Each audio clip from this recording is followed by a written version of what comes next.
हर साल भारत में नई नई गाड़ियां लॉन्च होती हैं।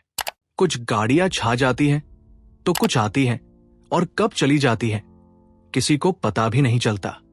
लेकिन क्या आपने कभी सोचा है कि कुछ कार कंपनियां करोड़ों रुपए लगाकर एक गाड़ी लॉन्च करती हैं और फिर कुछ ही सालों में उसे बंद क्यों कर देती हैं?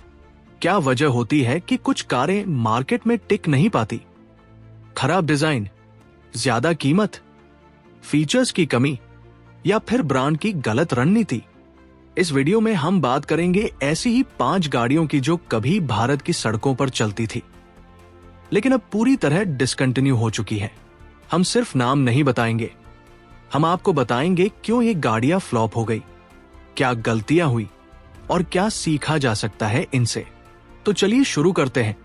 यह है भारत की टॉप 5 ऐसी गाड़ियां जिनका अंत हुआ बिना कोई धमाका किए। मैं हूं पार्थ और आप देख रहे हैं मोटर नेशन भारत। 5वें नंबर पर है मारुति सुजुकी एस क्रॉस। ये गाड़ी आई थी एक बड़े वादे के साथ। मारुति ने इसे अपनी नई प्रीमियम रेंज नेक्सा के जरिए लॉन्च किया था और उम्मीद थी कि ये कार ब्रांड की छवि को एक नए स्तर पर ले जाएगी। लेकिन अफसोस, ये वादा कभी पूरा नहीं हो पाया। एस क्रॉस का डिजाइन शुरू से ही कुछ फीका सा लगा। न उसमें एसयूवी वाली माचो फील थी, न ही कोई ऐसा एलिमेंट जो देखते ही लोगों को आकर्षित करे। बाकी कंपनियों की गाड़ियां जैसे हुंडई की क्रेटा जब अपने बोल्ड लुक्स और दमदार फीचर्स से मार्केट में धूम मचा रही थी, एस क्रॉस कुछ ज्यादा ही सिंपल और प्लेन महसूस हुई। और बात सिर्फ लुक्स की नहीं थी। प्रीमियम प्राइस टैग के बावजूद ये कार उस प्रीमियमनेस को महसूस नहीं करा पाई जिसकी उम्मीद लोग नेक्सा ब्रांड से करते हैं।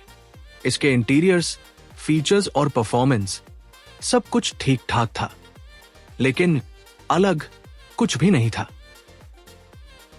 फिर जैसे ही मारुति ने ग्रैंड विटारा को लॉन्च किया, एस क्रॉस की कहानी खुद ब खुद खत्म हो गई। कोई ऑफिशियल विदाई नहीं, कोई फेयरवेल नहीं, बस धीरे से प्रोडक्शन बंद कर दिया गया। एस क्रॉस इस बात की मिसाल है कि सिर्फ एक नए शोरूम या प्रीमियम टैग से कोई गाड़ी नहीं चलती। अगर प्रोडक्ट में दम नहीं है, डिजाइन में, परफॉर्मेंस में और ब्रांड वैल्यू में, तो ग्राहक ज्यादा देर तक इंतजार नहीं करते। और यही हुआ एस क्रॉस के साथ। एक अच्छी कोशिश थी, लेकिन अधूरी रह गई। चौथे नंबर पर है टाटा मोटर्स की 2 गाड़ियां, बोल्ट और जेस्ट। ये दोनों गाड़ियां उस दौर में आई थी जब टाटा एक बड़े बदलाव से गुजर रहा था। कंपनी अपनी पुरानी इमेज को पीछे छोड़कर कुछ नया करने की कोशिश में थी। एक नया डिजाइन लैंग्वेज, नए फीचर्स और बेहतर इंजीनियरिंग के साथ। और इन कोशिशों का नतीजा थे जेस्ट और बोल्ट। जेस्ट एक कॉम्पैक्ट सेडान थी और बोल्ट एक प्रैक्टिकल हैचबैक। दोनों ही गाड़ियों में उस समय के हिसाब से काफी कुछ नया था। इंजन बेहतर था, फीचर्स बढ़िया थे और ड्राइविंग एक्सपीरियंस भी पहले से कहीं बेहतर। लेकिन इन गाड़ियों के साथ एक दिक्कत जुड़ी थी, पुराना नाम और पुरानी छवि। इन गाड़ियों की अच्छी इंजीनियरिंग भी इंडिका की छाया से बाहर नहीं निकल पाई। ग्राहक जब टाटा का नाम सुनते तो उनके दिमाग में पुरानी इंडिका या इंडिगो जैसी गाड़ियां घूमने लगती, जो टैक्सी के तौर पर तो ठीक थी, लेकिन निजी खरीदारों के लिए पसंद की पहली पसंद नहीं थी। यही वजह रही कि जेस्ट और बोल्ट अच्छे प्रोडक्ट होने के बावजूद छवि की लड़ाई हार गई। जहां दूसरी कंपनियां अपने डिजाइन और मार्केटिंग से एक नया वर्ग खींच रही थी, वहीं टाटा इन गाड़ियों के जरिए खुद को रीब्रांड करने की कोशिश कर रहा था। लेकिन वक्त थोड़ा जल्दी निकल गया। इन दोनों गाड़ियों ने टाटा के ट्रांजिशन को रास्ता तो दिखाया, लेकिन मंजिल तक खुद नहीं पहुंच पाई। फिर जब टियागो और टाइगर जैसी नई पीढ़ी की कारें आई, तो टाटा ने साफ कर दिया कि अब वो वाकई बदल चुका है। और इसी के साथ बोल्ट और जेस्ट को धीरे से अलविदा कह दिया गया। एक अच्छी शुरुआत जो रास्ता बना गई, लेकिन खुद उस रास्ते पर चल नहीं पाई। तीसरे नंबर पर है वॉल्क्सवैगन अमियो। ये गाड़ी अपने आप में एक अनोखी कोशिश थी। एक जर्मन कंपनी ने खास तौर पर भारत के लिए एक कॉम्पैक्ट सेडान बनाई।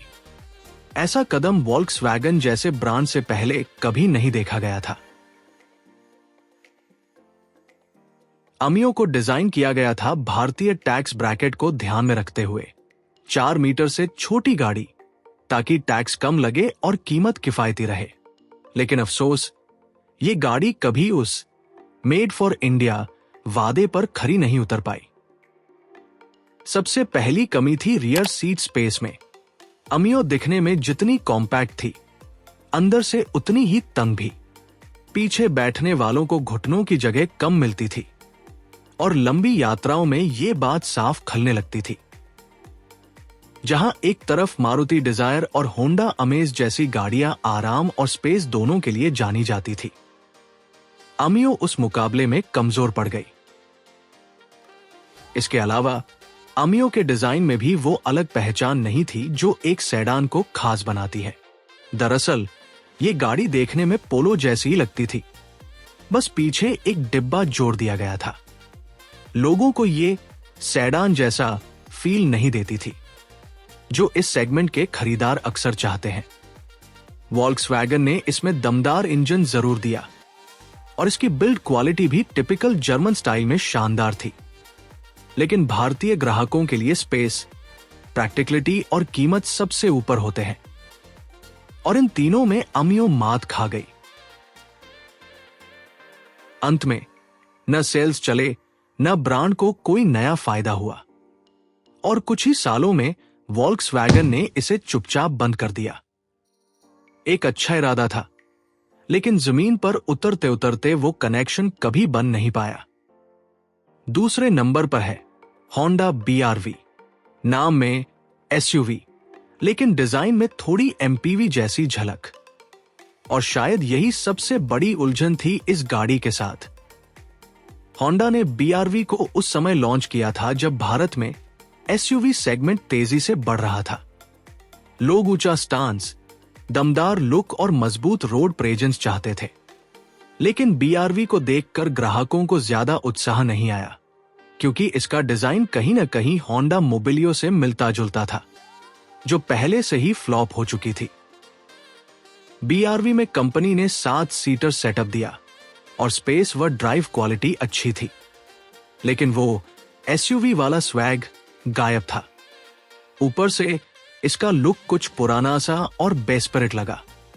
उस वक्त जब हुंडई क्रेटा, मारुति S-क्रॉस और रेनो डस्टर जैसे मॉडल्स बाजार में अपनी पकड़ मजबूत कर चुके थे, BRV भीड़ में गुम हो गई।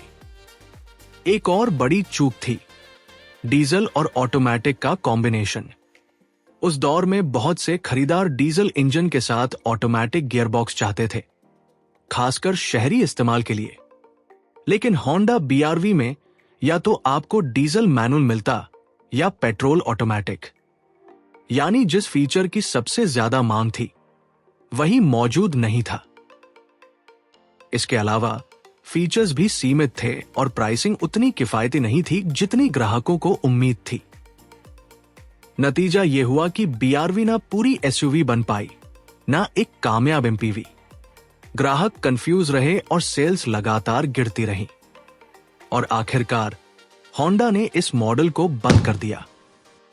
एक ऐसा प्रोडक्ट जो सही समय पर आया, लेकिन न तो छवि साफ थी, न पैकेजिंग पूरी, और यही कंफ्यूजन इसकी सबसे बड़ी हार बन गया। और आखिर में पहले नंबर पर है निसान किक्स। एक गाड़ी जो कागज पर तो दमदार लगती थी, लेकिन हकीकत में बाजार में अपनी पहचान तक नहीं बना पाई। किक्स को निसान ने बड़े भरोसे के साथ लॉन्च किया था। डिजाइन मॉडर्न था, बिल्ड क्वालिटी मजबूत और फीचर्स भी भरपूर। इस गाड़ी में वो सब कुछ था जो एक मिड साइज SUV सेगमेंट के ग्राहक ढूंढते हैं।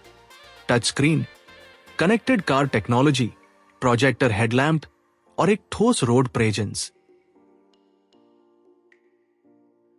लेकिन फिर भी किक्स किक नहीं मार पाई। क्यों? सबसे पहले तो ब्रांड रिकॉल की भारी कमी। जब लोग एसयूवी खरीदने जाते हैं, उनके दिमाग में पहला नाम होता है हुंडई क्रेटा या किया सेल्टोस। निसान, जो खुद पिछले कुछ सालों से लो प्रोफाइल रहा है, उसका नाम शायद बहुतों को याद भी नहीं आता। और ऐसे में किक्स जैसी गाड़ी चाहे कितनी भी अच्छी हो, अगर ग्राहक तक पहुंच ही ना सके तो बेचना मुश्किल है। दूसरी बड़ी समस्या थी डीलर नेटवर्क की कमी। भारत के कई शहरों और कस्बों में या तो निसान की मौजूदगी ही नहीं थी, या फिर सर्विस सेंटर भरोसे के लायक नहीं लगे। और कार सिर्फ प्रोडक्ट नहीं होती, सर्विस, एक्सेस और भरोसे का भी खेल होता है। तीसरी चूक थी इंजन ऑप्शन में। BS6 नॉर्म्स के आने के बाद निसान ने किक्स को सिर्फ पेट्रोल इंजन में ऑफर किया, और वो भी एक ऐसा इंजन जो न तो माइलेज में चौंकाता था, न परफॉर्मेंस में। डीजल ऑप्शन का हटना उन ग्राहकों को भी दूर ले गया जो लॉन्ग ड्राइव या हाई टॉर्क की उम्मीद रखते थे। धीरे धीरे बिक्री इतनी गिर गई कि कंपनी ने बिना कोई शोर किए किक्स को अपनी वेबसाइट और शोरूम से हटा दिया।